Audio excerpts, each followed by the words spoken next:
Okay, well, we're going to talk about the mutual funds market with Gbolahan from Codros Capital. What's the playbook they have as far as the mutual funds investing is concerned? But of course, you're seeing the numbers if you're in the marketplace between Zenith and GT Bank. Those numbers are out within 72 hours of each other. So my question is, who is beating who at the earnings game? If you look at the headlines, of course, Zenith Bank was well ahead of GT Bank. GT Bank posted 1.1% increase in its gross earnings for full year 2017, 419 billion naira, while Zenith Bank brought in a whopping 745 billion naira to the table. That's beating hands down 46.69% growth there. But if you begin to walk your way down, you find some areas where there's a bit of strength or power play between these two tier 2 Nigerian banks. And I'm sure Gbolahan is watching those big fights very closely as well at Codros, where he's the head of investment. Good morning, isn't it? Good morning, boss. This is a time when mutual fund managers are watching these numbers. Absolutely. Yes. So they're looking at the top and they're looking at the bottom, where dividend payout and the yield on this dividend is the matter of interest to fund managers. Absolutely. For investors, of course, dividend yield is always like a key factor. So that's like the interest you get on whatever you invested. We saw GTB and Zenith book. For GTB, their dividend yield is just about 5%, where for Zenith is 6%. And of course, if you try to look at what you get in under investments, you can say that this might be a better option, because what equity does for you is that it offers you two things. So there's dividend income, of course, there's capital appreciation. So people also expect the prices to rally over the next coming days. Of course, the reverse has been the case. And like we were saying, in terms of mutual fund, a lot of investors come and they say they're confused. They don't know how to interpret the numbers. They don't know what to invest in. And I think that's where professional fund manager comes in. Someone once told me that, I don't know, this market, is it bearish, bullish, or foolish? I like that. I've never thought about whether the market is foolish. Yeah, sometimes the market is just crazy. Yeah. And sometimes we just don't seem to know what we're doing, so we're not too sure whether we're too eager, or we're too sluggish, or just sentimental, or we're just plain downright don't know where the market is heading until the market comes out someday and gives us direction. And I look at the last 2 weeks, for example, and I just can really tell what is actually going on. Are we out of that rally that came in through the end of most of last year into the first month of the year? Then we went seriously sluggish weak in February. Then that looks like March is here, and the expectations are the big banks will come on with big numbers, and it looks like somehow investors are just sitting in their chair and just waiting. So two things. For some investors, they've already priced in the dividend. So for some of them, they are probably just selling down now. And what we expect to see is that as we approach the closure date, we expect to see some rally later on. So maybe a lot of people are still sitting on the fence. So as we approach the closure date for those books, when dividend is going to be paid, we're going to see some rally as well. That's taking me to April or thereabout, right? Yeah, April. First week in April. First week in April, yeah, when some of the closure dates will begin to happen.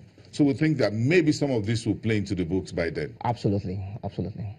So if I'm a mutual fund manager, what should be my key concern? And I'm looking at, we're technically in the next about a week or two or less than that, we're wrapping up the Q1.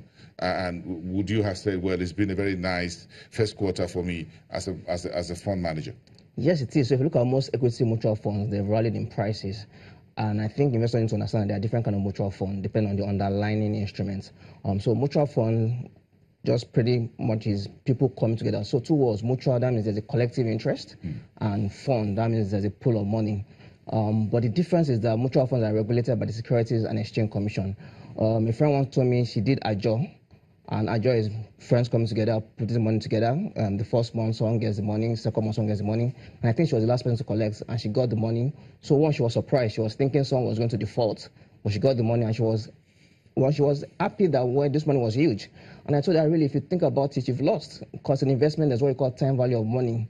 The first person that collected the money was the person that gained, because you could have invested that money probably in mutual fund or treasury bills, but your money didn't earn any interest. So technically, if I'm getting into cooperative society now, try and be the first person to collect. To collect. Ah, okay. No wonder everybody wants to be the first. Yeah. I've always wondered why everybody wants to be the one to collect their job. So it's time value of money. So mutual fund really is like the modern AJO, right? So really you're putting your money on a daily basis, weekly basis, depending on what works for you, and interest is being accrued. So really is being monitored. Like I said, my friend was bothered that is anybody going to default.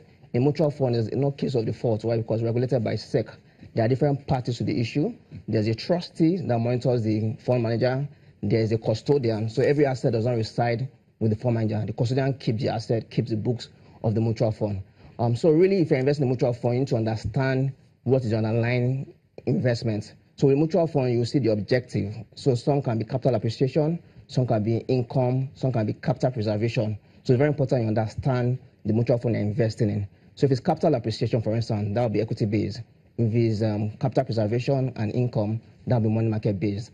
And in recent times, we see the money market mutual fund grown significantly. As we speak today, in terms of NAV, is 368 billion. That's the net asset value. Yes, that's 3% of the total mutual fund that we have. Total mutual fund size is about 505 billion. Well, I was looking at the figure at about 400. It's grown since last year. Well, it's grown significantly. Yeah, because the figure last year was close to 300, and well, at least first half. Absolutely. Second half of last year was close to about 400. Yes, and if you backtrack, these figures were under 200 as at 2006.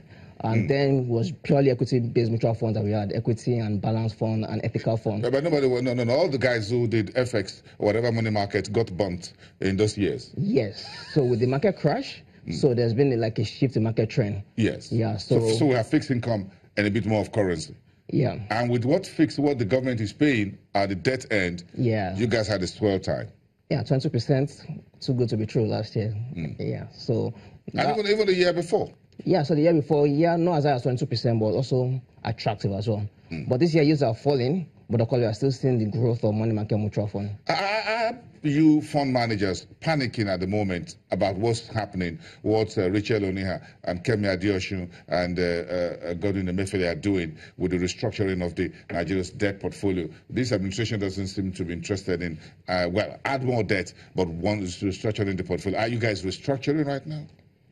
Yeah, so it's two ways. One, it works for us. So really, if yields are falling, of course, those assets you're holding, you're making profit on them because there's an inverse relationship between price and interest rate. So I've bought a treasury bill, for instance, at 22%, but yield has fallen down to as low as 14%. Invariably, that means the price of that instrument really has gone up. That means I'm making a profit. So it's two ways. One, in terms of reinvestment risk, I'm going to enter at a lower interest rate. But in terms of profitability, I'm actually making profit on those instruments. So if I'm selling, I'm looking at price this time. So I'm not going to wait until. So if you're selling, you're making a kill. Nice idea. But again, it all comes down to costs when folks look at the end of the day and look at the little lines there about how much you're charging me or I'm being charged by my fund managers. Also called what's called management fees. Well, I think that's very, very insignificant. So I give you a case in point. So for us, you want to buy a mutual fund, it's 10,000 naira. With 10,000 naira, possibly you cannot do anything without money. You cannot buy a treasury bill. It's 50 million to enter the primary auction. On the secondary market, it's 250 million standard size. You cannot probably buy commercial paper. It's 5 million to buy a commercial paper. So with 10,000 naira, really, it's as if you've been sidelined. You can't really do any investment that can give you good return. But a mutual fund, except Patience only has savings bond. Maybe savings bond, which is just a new one. And it's about 11%. So technically, it's still down to mutual funds where my 5,000, 10,000 looks like something. It works magic, works wonder. And the beauty is that there's what you call liquidity. So anytime you want your money, you can get your money. So if you want your money today, just go to your fund manager. I need my money for something. And also helps you to also plan. So you have your rent coming up, you have school fees for your children. Can be putting your money aside in the mutual fund. Anytime you want it, you can always get your money. So there's liquidity, there's professional management, there's free entry, free exit. So you're not charged if you also want to exit your mutual fund. As in some investment that when you want to exit, you pay maybe a penalty charge. There's no penalty charge with mutual funds. But it's still growing. So in Nigeria, mutual fund as a percentage of GDP is just about 2%.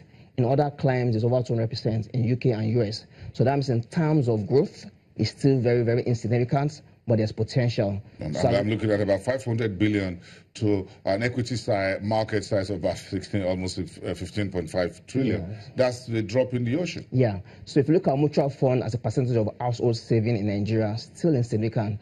That's a ratio that they measure abroad.